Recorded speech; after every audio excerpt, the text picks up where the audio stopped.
everyone, welcome to a case study on a small localized tornado outbreak that occurred near the Omaha area last spring. Now, this was a tornado risk that was forecast to be maybe a few tornadoes at best, but I'd say it ended up overperforming. And there was a tornado emergency in southwestern Iowa. So, I thought it would be interesting to go into the meteorology behind this event. Not sure how long this video will be, but I think it would be interesting to do.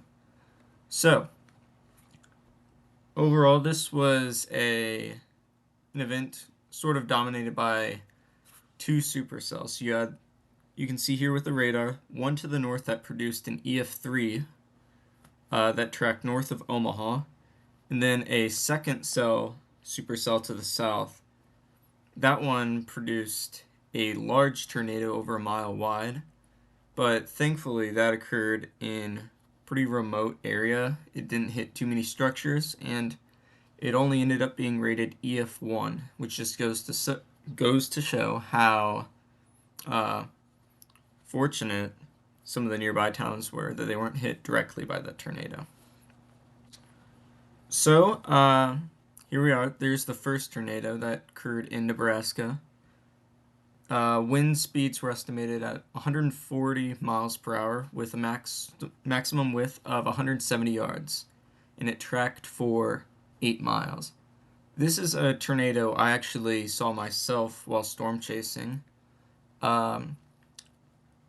and it was pretty cool to see. It was definitely a photogenic tornado because I could see it from Iowa, and this took place in Nebraska, so we were maybe 20 miles away, and you could clearly see the tornado, and it looked cool with the sunset. Thankfully, no deaths or injuries reported with this, although there was definitely some damage. Here's one picture of some damage that occurred from this tornado. There was also a few smaller tornadoes before a larger one. This is the Essex tornado. It was only rated EF1 with estimated peak winds of 110 miles per hour. However, it was over a mile wide at 1,900 yards. But as you can see from this map, it tracked over pretty rural areas, no real major towns, and it did end up being rated just EF1. Here's some minor damage that occurred to some homes. Okay, so let's start with the upper air maps. These can show you a lot about what causes the tornado risk to occur in the first place. From troughs to low-level jet, you can look at a lot of things. You can even get a guess at the thermodynamics from this. So we're going to look at 500 millibar winds at 0Z. So this is kind of right as the tornado risk was getting underway. Here is our 500 millibar trough, and you can see here's our trough kind of digging down into the Utah area. We do see a little bit of a closed 500 millibar low. Those, it's sometimes, I feel like it's sometimes 50-50 whether or not you're going to see a closed low at 500 millibars for a tornado outbreak, but we do get one here. There's a chance that just showed that this was a sort of a deep digging trough that had the ability to bring some colder air aloft, but it also, in our risk area in Nebraska and Iowa, we are getting those winds from the arid west. So that is where you get your elevated mix layer. Your elevated mix layer is going to steepen lapse rates, so temperatures are going to decrease faster with height. So when you have storms rising near the surface, that's warm air rises, so that's one of the basic concepts of meteorology. So when you have drier air moving in, you're going to get colder air aloft. and that is favorable for tornado genesis. Also from this, we can see deep layer shear. Deep layer shear was not an issue here. We had about 50 knots at 500 millibars, which is certainly favorable for a tornado risk, especially in April. And yeah, overall, this wasn't the. I mean, it's not the most crazy trough in the world. Uh, However, it is certainly one that will bring a severe weather risk depending on what's happening closer to the surface. So we can see if we can get our 700 millibar winds, and here we go. We can see 700 millibar winds are blowing in a similar direction out of the west-southwest from our risk area. And the wind speeds here are a little less, so about 35 knots. These winds are also blowing from the southwest, from the arid west area. And when you get that in this kind of area of the country, you have to at least bring into consideration the possibility that you get too much of a cap from that elevated mix layer, which would potentially lead to anything from storms that are just producing hail to no storms at all, potentially, if the cap ends up being strong enough. What I can see here is it is close. There could have been a little bit of a 700 millibar low here, although one is not quite present, but it's pretty close here. That brings you do still see those meridional winds on the back side of where the low at 700 millibars would be. And what that would do is bring some colder air aloft, which is favorable because, once again, steepens those lapse rates.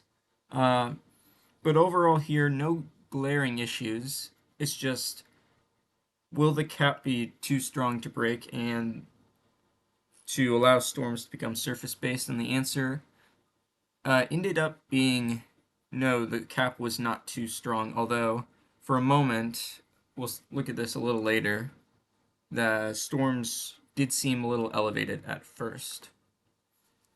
850 millibar winds. We can see here is our low. So a lot more well defined than 700 millibar low. And our winds, we don't have a data super close to where the tornado risk actually ended up being, but we can see kind of around it, potentially 40 knots, although it seems as you get a little further north, low-level shear was actually a little weaker, which is interesting.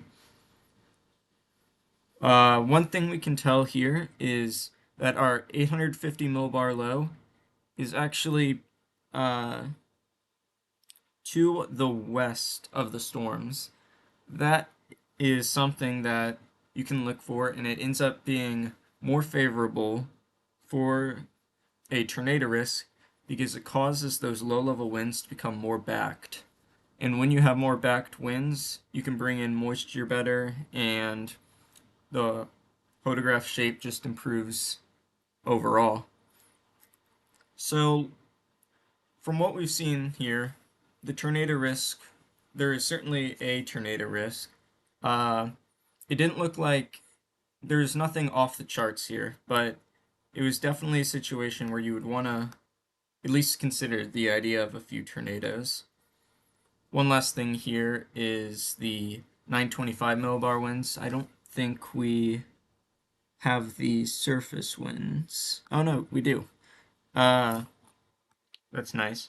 So another thing I like to look at is you want the 850 millibar low and the surface low to be in a similar spot. So here we have our 850 millibar low in essentially Colorado. Surface low, we'll see if this works. Okay, we have wind barbs, no isobars, but we can see, just based off the winds are kind of spinning around here, so in Colorado. So what that tells me is that the uh, low surface low was in a similar position to the 850 millibar low, and my theory is that uh, prevents them there from being some sort of messiness in the lowest levels when it comes to thermodynamics. So uh, if you had a surface low that was potentially to the uh, east, that could bring in potentially it would just mess up the it would put drier air slightly above more humid air, and that is less favorable for tornado genesis. I don't know all the specifics on that, but that is something I've seen with these tornado setups. So, one thing we can do now that we've seen that there's adequate deep layer shear, there is winds that increase with height and turn to the right, and that there's no significant wind shift likely at from the surface to 850 millibars. Now we can look at our soundings. So these are going to be more detailed looks at a specific area. So we have data from the two main tornadoes. First, our Bennington tornado, and we'll see if this works. So this is one that was a little more photogenic, and we'll start off early in the day. Uh, very wonky wind profiles that would not favor tornadoes. We can see capped atmosphere. This is pretty early, and going through the morning by noon, we see that we do have a cap in place. And this is why storms were not really allowed to fire until later in the day. You had slightly warmer air above slightly cooler air, and warm air rises, but also cold air sinks. So this cooler air wasn't able to rise, and neither were the storms. Looking at our photographs, we do see definitely those elongated photographs. So deep layer shear was already in place, which makes sense.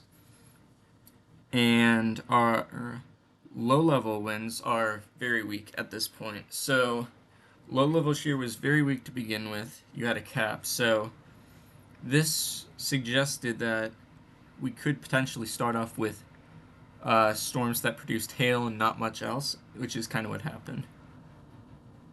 Going through the day at 21Z, we see that we have steep lapse rates, first of all, and I mean, parts of the atmosphere here are approaching the dry adiabatic lapse rate, which is about as high as you can get, and that is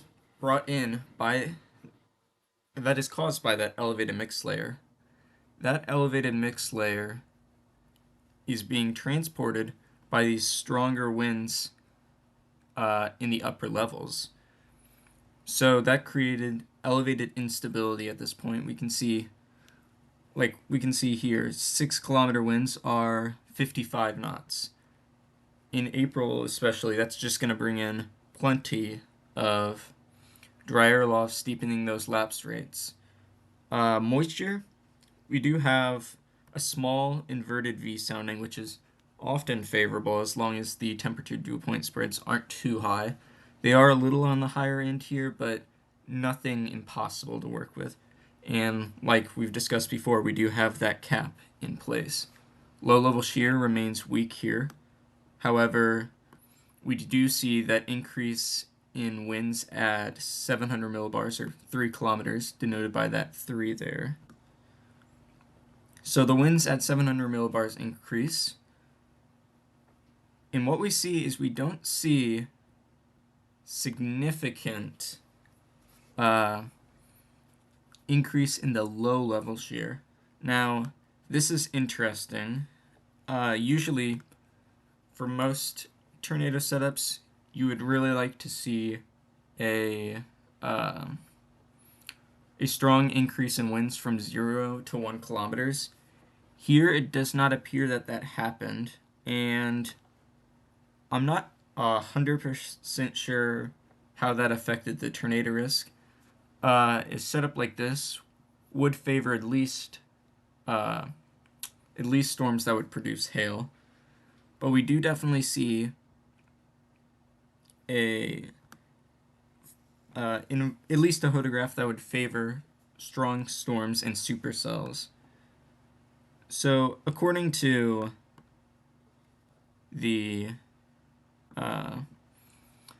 Storm Chase Archive, when this tornado was occurring, it had a photograph kind of like this, which kind of just got shifted here with southerly winds. I'm not sure if this was due to it being near some sort of boundary. I think we can check that with the radar in a second. But it does go to show that you don't always need extreme low-level shear for tornadogenesis. And, I mean, we've seen this before with setups, especially ones in West Texas. I mean, West Texas tornado setups, you can get EF3s with 5 knots of 0 to 1 kilometer shear. Here we have 8, supposedly. But yeah, overall, there is just an environment that seems at surface glance favorable for just hail, but ended up being favorable for tornadoes as well. Now we can go and check the SX tornado, and we do start off the day similar, which makes sense because these are not very far apart from each other. Once again, start off with weak winds in terms of shear near the surface and 700 millibars. Mid-level winds increase throughout the day. Here is 22Z. We can see a similar profile to our storm here, where we have a high critical angle, that's for sure. This would probably be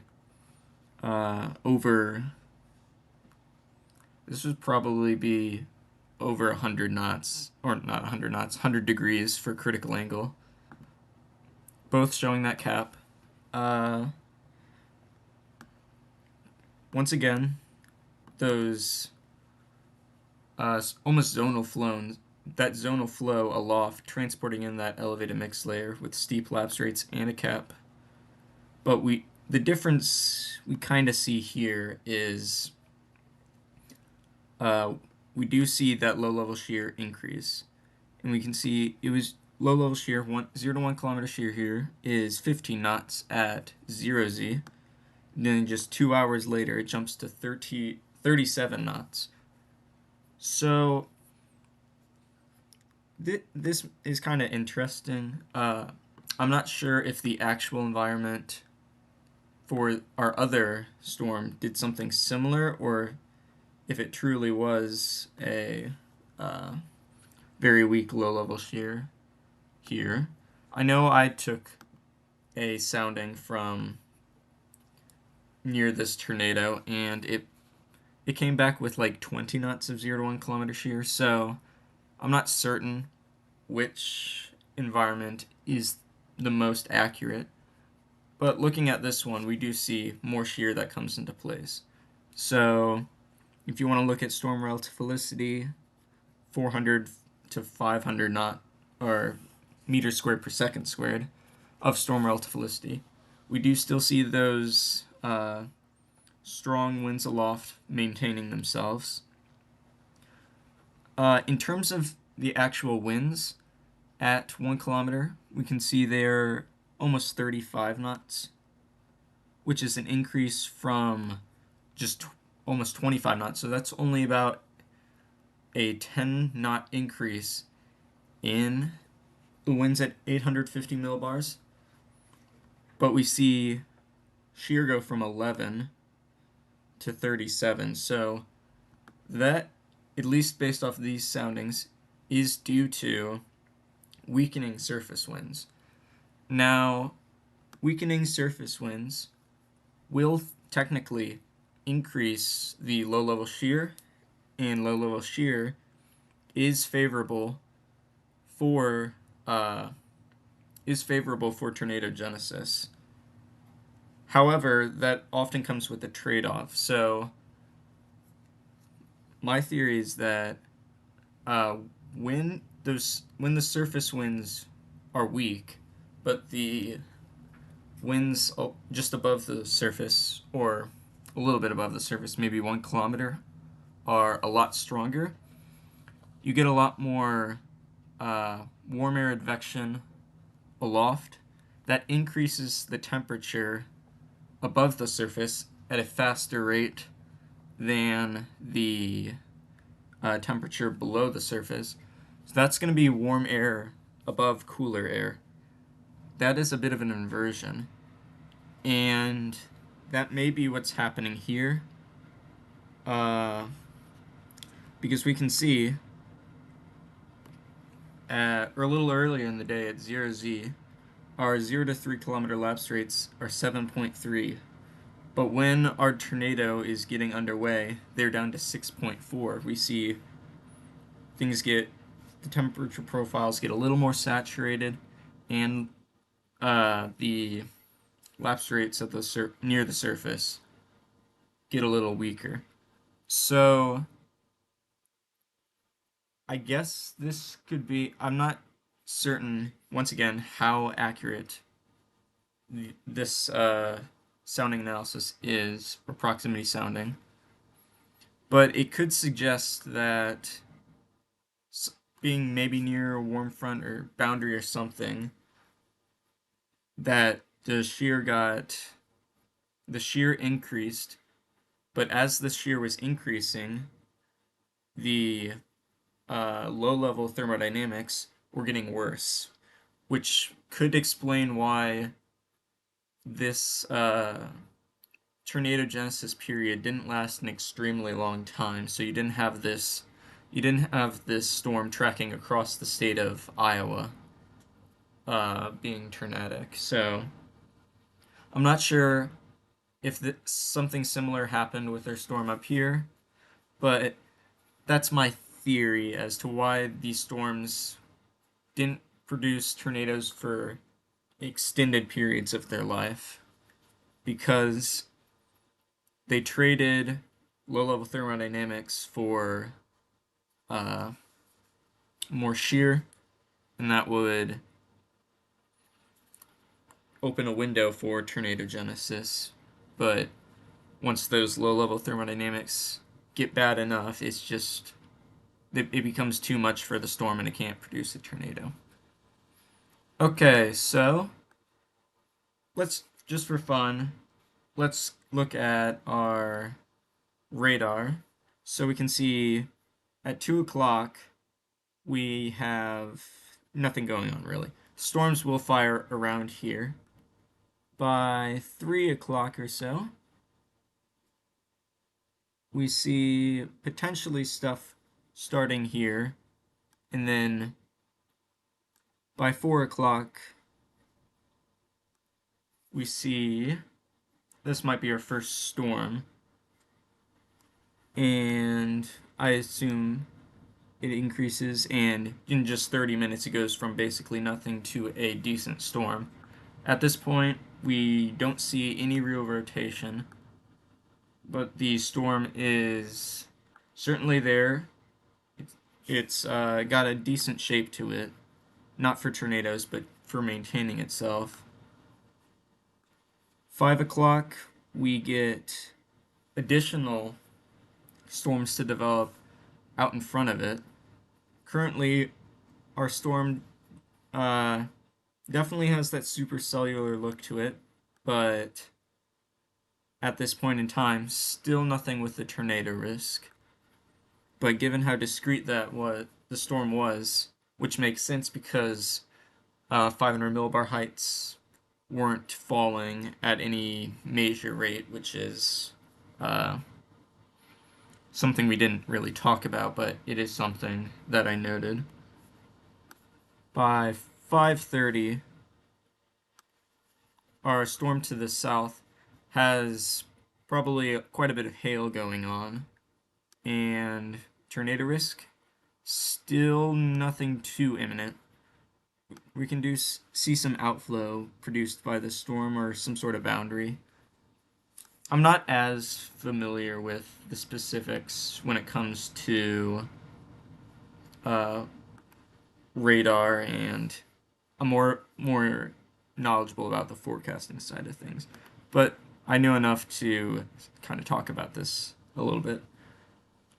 So we can see potentially a little bit of rotation or mesocyclone trying to start up here, but this storm here is well away from producing a tornado. Further to the north, our cell here, potentially a merger trying to go on here. And these storms, while not tornadic, definitely have a very impressive supercellular shape to them. So let's fast forward a bit to our first storm. So at this point, the storm to the north is trying to produce a tornado. We can see definitely plenty of outflow and a little bit of inflow. However, it does take a bit for the storm to actually really do anything. We can see it's got that hook here, but it's not, and it hasn't wrapped up fully yet. You go a little bit further into the future, and you can continue to see that the storm is struggling to produce a tornado. However, it does start to wrap up kind of here to the just north of Bennington. You can see the hook right here, and we see that wrap up, and it's more tightly wound, and this is when it produces the tornado, which is the first of the day. There's our couplet. So the tornado is occurring right here, right where these sort of bright pinks meet that green.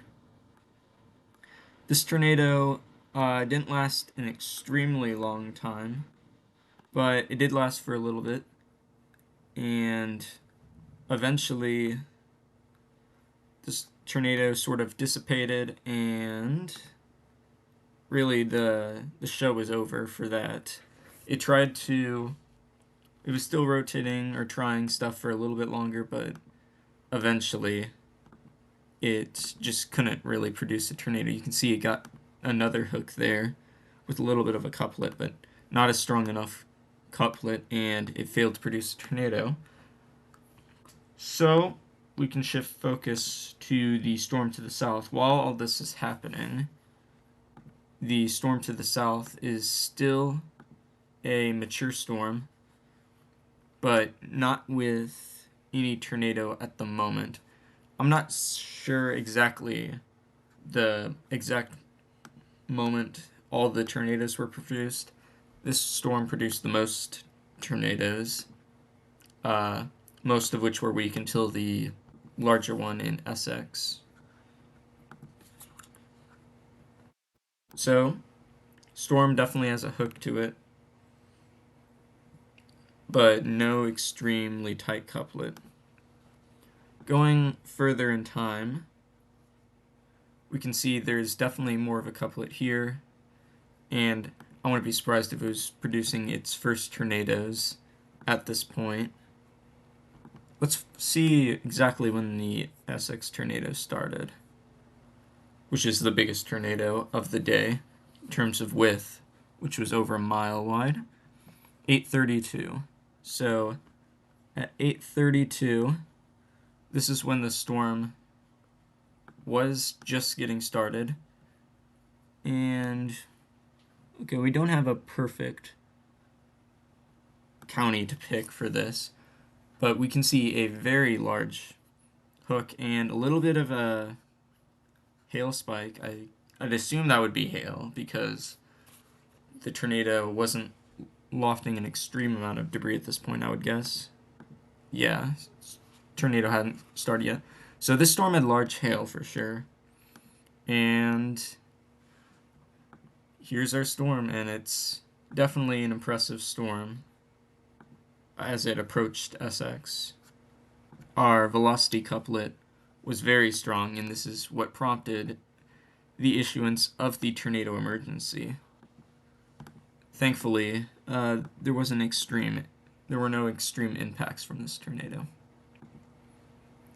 So this is just a classic sign of a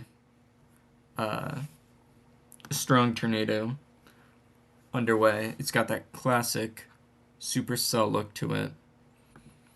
And the tornado would dissipate at 9:08.